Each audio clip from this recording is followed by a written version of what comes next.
जब खेसारी है शादीशुदा तो क्यों कादर अडवाणी की शादी की खबर से खेसारी को हो रही है काफी ज्यादा परेशानी।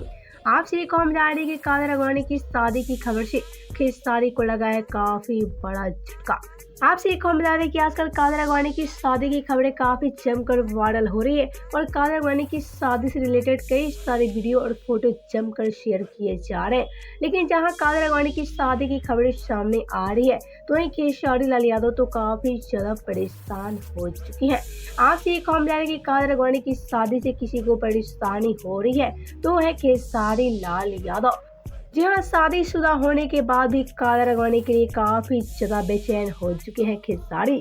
लेकिन जहां बात की जाए कादर अडवाणी के बारे में तो कादर अडवाणी अपनी शादी से काफी ज्यादा खुश है और ऐसे में परेशानी हो रही है तो बस खेसारी लाल यादव को। पहले तो आपसे एक और बता दें कि जहां कादर अडवाणी की शादी की खबरें जमकर वायरल हो रही है तो एक तरफ खेसारी कादर अडवाणी के लिए पूरी तरह से बेताब हो चुके हैं। पहले तो आप सभी का क्या कहना है कादर अडवाणी और खेसारी को लेकर बताएं हमें नीचे कमेंट बॉक्स में।